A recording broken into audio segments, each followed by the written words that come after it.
Assalamualaikum warahmatullahi wabarakatuh. Terima kasih telah mengunjungi channel ini. Kisah ini akan menceritakan seorang tawanan Islam pada zaman Khalifah Umar bin Khattab. Tawanan tersebut sangatlah kuat dan berwibawa, yang diminta untuk masuk ke agama lain oleh seorang raja Romawi. Tawanan tersebut akan diiming-imingi harta dan jabatan apabila mau masuk ke agama tersebut. Seperti apa kisahnya? Yuk, kita langsung saja simak video ini. Dikisahkan, Mubaros yang berasal dari Romawi menahan beberapa orang Islam pada zaman Khalifah Umar bin Khattab. Raja Kalbu Ar-Rum menerima laporan bahwa di antara mereka terdapat seorang laki-laki kuat dan berwibawa. Suatu saat, raja memanggil laki-laki tersebut dan ingin mengetahui secara langsung tentangnya. Di depan raja, terdapat tali panjang yang terbentang hingga tidak ada seorang pun masuk bertemu raja kecuali dalam keadaan ruku. Tatkala melihat tali tersebut, laki-laki itu menolak masuk ke dalamnya.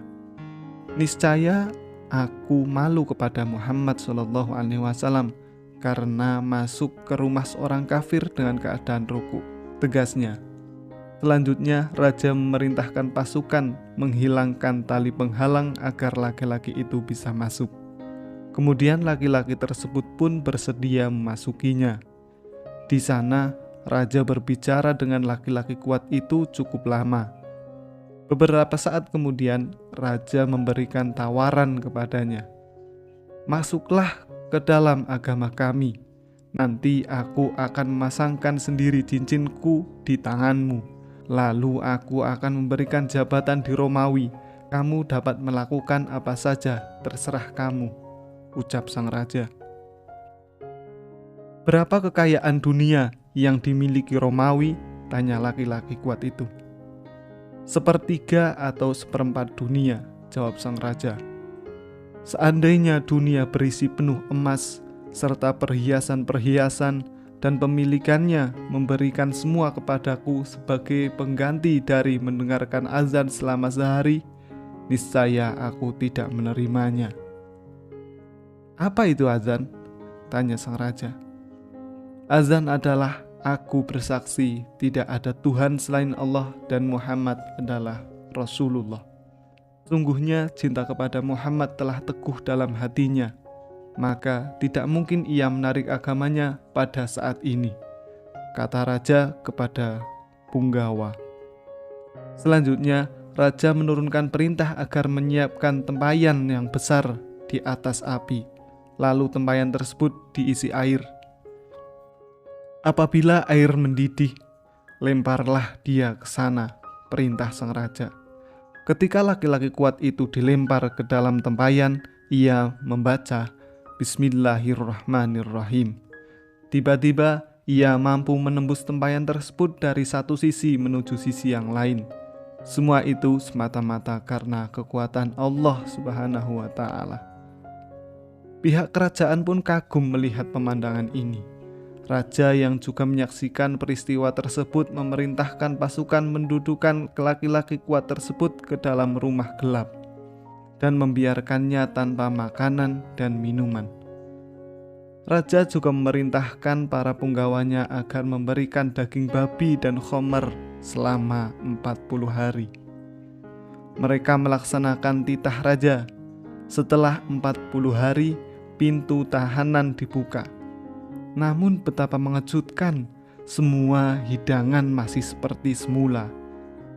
Di depan laki-laki kuat tersebut, di rumah itu, ia tidak makan dan minum sedikit pun. "Mengapa kamu tidak memakannya? Padahal saat mendesak, memakannya diperbolehkan dalam agama Muhammad," selidik mereka. "Apabila aku memakannya, kalian pasti senang. Sedangkan aku ingin kalian marah," ujarnya. "Karena kamu tidak mau memakannya, maka sujudlah kepadaku, sehingga aku melepaskanmu dan orang-orang bersamamu," bentak sang raja. Dalam agama Muhammad, sujud tidak diperkenankan kecuali kepada Allah Subhanahu wa Ta'ala. "Kalau begitu, cium tanganku," Aku akan membebaskanmu dan teman-temanmu, bentak lagi sang raja. Ini juga tidak boleh, kecuali kepada bapak, raja yang adil atau guru, katanya. Kalau begitu, cium keningku. Aku akan melakukan ini dengan satu syarat. Lakukanlah sesuai hatimu, bentak sang raja. Selanjutnya laki-laki kuat itu meletakkan lengan bajunya di atas kening raja. Ia mencium kening raja dengan niat mencium lengan bajunya. Raja pun melepaskan laki-laki itu beserta teman-temannya. Tidak hanya itu, raja memberikan banyak harta dan menitipkan sepucuk surat untuk Umar bin Khattab. Seandainya laki-laki ini hidup di negara kami, memeluk agama kami, namun kami mempercayai ibadahnya. Ketika surat tersebut sampai kepada Umar bin Khattab, ia berkata, "Jangan memberikan harta semata, akan tetapi sertakan juga penduduk Madinah, kota Rasul." Akhirnya raja melakukannya. Begitulah kisah dari seorang tawanan yang memiliki pendirian yang teguh. Zaman sekarang sangatlah banyak orang-orang yang diiming-imingi harta dunia untuk sebuah jabatan, untuk sogok menyogok, bahkan sampai-sampai ada orang yang disuruh pindah agama dengan diiming-imingi harta. Kita bisa belajar dari kisah di atas. Saya ambil cuplikan, seandainya dunia berisi penuh emas serta perhiasan-perhiasan, dan pemiliknya memberikan semua kepadaku sebagai pengganti dari mendengarkan azan selama sehari, niscaya aku tidak menerimanya. Begitulah pada kisah di atas, betapa agama sangatlah mahal harganya dan tidak ada bandingannya dengan semua yang ada di dunia. Semoga kita selalu memupuk iman dan takwa kepada Allah Subhanahu wa Ta'ala. Sekian, semoga berkah dan manfaat.